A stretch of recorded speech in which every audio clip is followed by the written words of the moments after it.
Hey guys, thanks for tuning in to another video on ForgottenWeapons.com. I'm Ian McCollum, and I'm here today at Morphy's taking a look at the fanciest production version of the Trapdoor Springfield. Without any doubt, this is the model of 1875 officer's pattern of Trapdoor Springfield.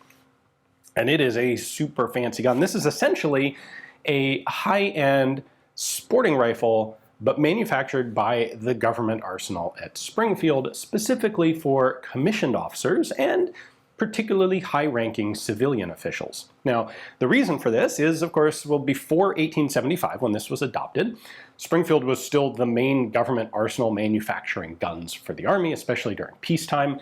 And whenever a commissioned officer wanted to have a nice, fancy rifle, well, they would often just put in a request to Springfield. You know what? We're in the Army. You make guns for the Army. I need a gun. You make guns. Tell you what, General such and so requests that Springfield manufacture him a very fine rifle with these characteristics. He wants the stock made out of this wood and this length of barrel and this sort of aftermarket sights. And Springfield would get, not a lot, but, you know, something on the order of one, maybe two of these per month, maybe single digits per year, a small number of these. Not just necessarily commissioned officers who were supplying their own guns, by the way, kind of like the European armies. They weren't issued out standard service weapons. They weren't supposed to be shooting anybody at all. They're generals or maybe colonels, and your job is to direct the men, not to be at the head of the force. But these guys wanted a nice fine rifle for themselves. So Springfield essentially got tired of dealing with all of this little trickle of custom rifle requests. And so in 1875, there was a standard pattern of fancy swanky rifle adopted, and that's this, the 1875. And they figured this way, we have the fancy rifle and we'll just make the fancy rifle. And whenever someone needs one, maybe it's a presentation gun for some visiting foreign dignitary or general or whatever, we have it available. So this is what they came up with, and it's a really nice gun. I can understand why there is so much collector interest in the 1875 pattern. So let's take a closer look at it. How often have you seen military standard issue engraving? Because, well, I suppose not standard issue, but formally adopted.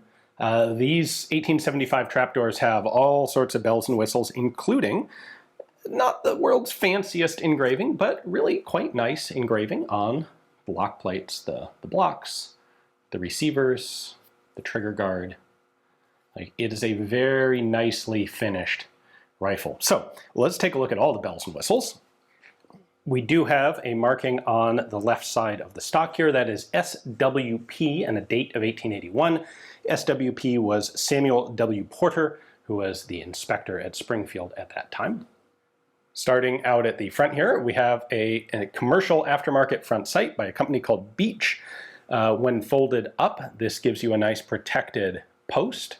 You can also fold it forward and you get a blade front sight like that. We have a ramrod made specifically of hickory with a nice finely machined end cap here. Note the little hole there that fits the little nub down here on the barrel to prevent the ramrod from coming loose. And then for use with cleaning patches, you've got this nice metal end cap on the inside end. Engraved nose cap here, didn't mention that. You got the standard sort of trapdoor rear sight. They have marked this all the way down to 100 yards of elevation. And you would use this with the Beech sight folded down to give you that front blade. US normal Springfield markings there. Some of these have the 1881 date on the receiver, some of them don't. Got the US markings on the breech block as well. These used standard parts, just hand fitted to a very high level of quality for the officer's model. We have a tang aperture sight, so there's a little tiny hole in there that you use with the round the vertical post and round protective ring style of front sight. When not in use, this can fold down backwards against the stock. We have a pistol grip that was added. This is actually a removable pistol grip, not like quick change removable, but the screw that holds this in place just replaces the rear trigger guard screw on the trigger guard. Engraved butt plate, very nice checkering on the wood. And then, interestingly, these came with a single set trigger.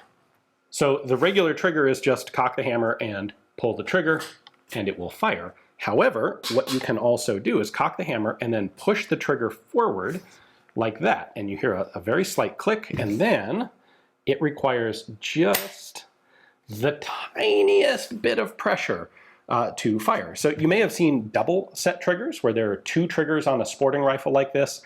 And the idea is you can just pull the rear one to act as a normal trigger with a relatively heavy pull, but then the front trigger acts as a set. And you pull the front trigger with a lot of pressure, that sets the rear trigger, and then just ounces of pressure on the rear trigger will fire the rifle.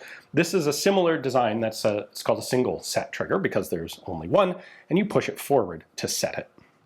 That pistol grip, by the way, was added in April of 1877 to the standard pattern. In collector's parlance, there are 3 different types of these recognized. Really, the only substantial change in them is the addition of that pistol grip.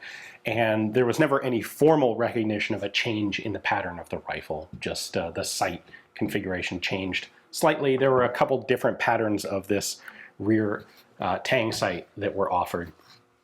Note that there were no sling swivels mounted on these guns, nothing up front, nothing in back.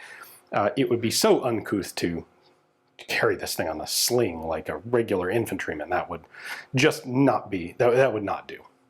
In total, Springfield would manufacture 477 of these rifles. We know that from Springfield records, of course, because they don't have serial numbers on them. The price when they were initially offered in 1875 was set at $36, which was quite expensive for a gun at the time.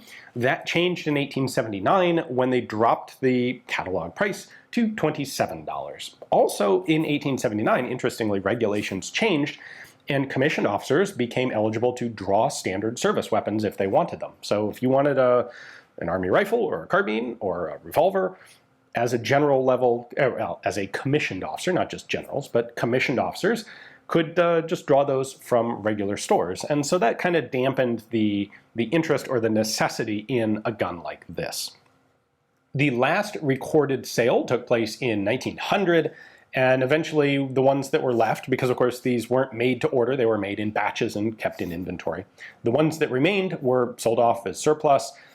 Bannerman, the massive New York surplus dealer, put these in their 1907 catalog. Unclear exactly when they were sold or how many Bannerman got, but in 1907 they offered them for $28. So unlike a lot of surplus where Bannerman would sell it to you way cheaper than the government had originally purchased it, you want a Civil War revolver, it's going to cost you $2 or $3 instead of $25 or $30 that the government paid to make them.